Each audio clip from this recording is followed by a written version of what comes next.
I really like this idea. I think it's fantastic because for a lot of women, you know, when they're pregnant, they are debilitatingly sick.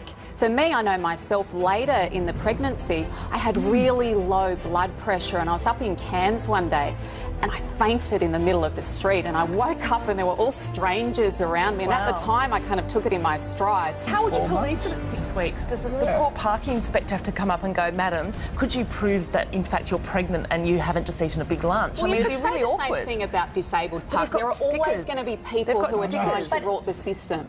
You'll always get that. But it's really fascinating how divisive this is. I do hear a lot of people say about pregnant women and then working mums, well, why should they get something else when I'm working so hard? But I think this would be a really positive statement about us as an inclusive society. But I think we should extend it to the rest of society too.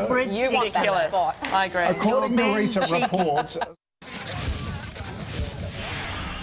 Yourself. But conversely, you know, once you are proposed to, for the next 6 months, you've got people asking, tell me the story. So perhaps sending them that YouTube link, that could be a lot simpler, couldn't it?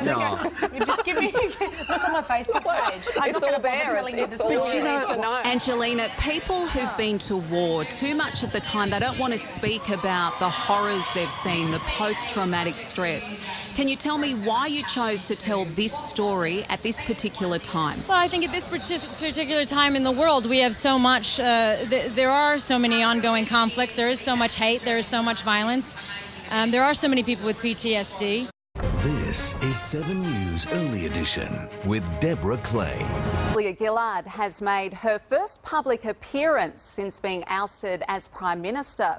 2,500 people attended a sellout show at the Sydney Opera House to hear her talk about her time in the country's top job.